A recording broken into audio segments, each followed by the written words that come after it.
परळी तालुक्यातील गाडे पिंपळगाव या ठिकाणी आपण आहोत। ग्रामपंचायतीच्या समोर अल्प मुलगी बेपत्ता झाल्याची असल्याची तक्रार पोलिसांना दिलेली आहे आणि गावातल्याच काही गावगुंडांनी मुलीला फुसलावून पळून नेण्याचा प्रकार या ठिकाणी घडलेला आहे। तर त्या मुलीचे आईवडील आपल्यासोबत आहेत, ते उपोषणासाठी बसलेले आहेत। काय सांगतात काकू, कधी मुलगी पळून गेलेली आहे?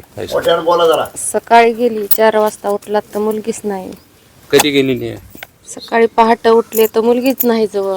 तुम्हाला माहित होतं का असं काही प्रकार आहे म्हणून? सकाळी उठले, 4 वाजता बघितले तर मुलगी नाही सोबत। रात्री काय बोलणं झालं का? काहीच नाही। जेवला झोपलात काहीच नाही माहिती। सकाळी उठून बघायले तर मुलगीच नाही, इकडे तिकडे बघितली कुठंच दिसली नाही। मुलीचे बाबा आपल्यासोबत आहेत।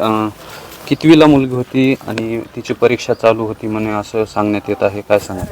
त्याची परीक्षा चालू होती, पण तिचं आम्हाला कळल्यापासून आम्ही परीक्षा देऊ दिली नाही। म्हणजे शाळेमधून तिला काढण्यात आलं? कधी काढलं तुम्ही शाळेतून तिचं नाव? तिचं नाव काढलं नाही आमचं, आम्ही तिला घरीच ठेवलं, तरी महिना झाला।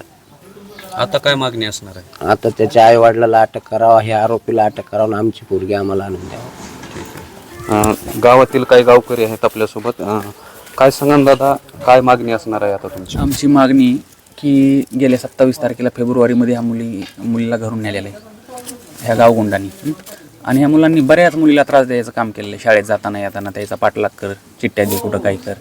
त्याच्यामुळं यांना जास्तीत जास्त कडक कारवाई करून आता हे जे FIR झालेला आहे आपला, ह्याच्यामध्ये पोलीस स्टेशननं स्पेशल टीम नेमून हे कुठं आहेत, काय जे बाहेर फिरायले पोरं आहेत, ह्यांना सपोर्ट करणारे ह्यांना तिथं नेऊन ह्याची चौकशी कसून करून हे आरोपी लवकरात लवकर हजर करावा। ही जी मुलगी गेली हिचा शोध लवकरात लवकर घेऊन ती मुलगी त्या कुटुंबाला सुपूर्द करून ह्याच्यावर कडक कारवाई करावी, कारण की हे सतत गावात घडणारे प्रकार बंद झाले पाहिजेत। आणि गावात काम करणाऱ्या माणसापेक्षा हे रिकामे फिरणारे पोरं संध्याकाळी 12-12, 1-1 वाजेपर्यंत ह्या चौकात बस, त्या चौकात बस, यांचा संपूर्ण गावाला त्रास व्हायला आहे। हे असं एक प्रकरण नाही, काही लोक समोर येणार, आज ही मुलगी गेली म्हणून कळालं, पण ह्याच्या आधी अशा 4-5 मुली घरी बसवल्यात, लोकांनी शिक्षण नको, काही नको, ह्याचा त्रास व्हायला आहे म्हणून। आणि माणसं इज्जतीपोटी बाहेर येत नाहीत, कुणी बोलत नाहीत, ह्याचा गैरफायदा हे पोरं घ्यायलेत, मोकाट पोरं आहेत। ह्याला काम नाही, धंदा नाही, काही नाही, ट्रॅक्टरवर काम कर, काहीतरी ऑटोत काम कर, आपला दिवस निघायपुरते पैसे कमी येतात, आणि ह्या मोबाईलवर ह्याच्यावर इकडं तिकडं ह्या इथं बसते, जिथून मुली शाळेत जातात तिथं बाजूला कुठेतरी लपून बसणं, त्या मुलीची छेड काढणं, हे असे प्रकार खूप दिवसानं चालू आहेत। पण ह्या प्रकरणाच्या निमित्तानं ह्या सगळ्या प्रकाराला तोंड फुटले, दबक्या आवाजात लोक कुठेतरी बोलायले, ह्या मुलीला असं झालंय, त्या मुलीला तसं झालंय, समोर यायला कोणी तयार नाही।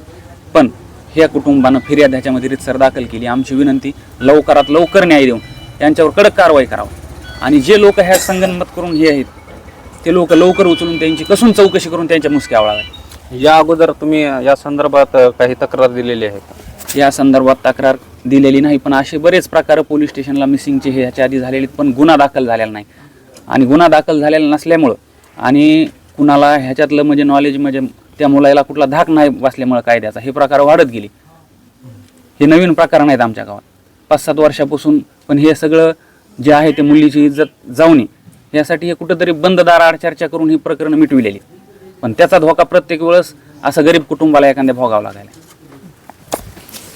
यांची मागणी आहे की पोलिसांनी त्वरित मुलीला शोधून घरच्यांची सुपूर्द करून देण्यात यावी, अशी मागणी आता गावकऱ्यासह कुटुंबीय करत आहेत। दक्ष वार्तासाठी विकास वाघमारे, परळी, बीड।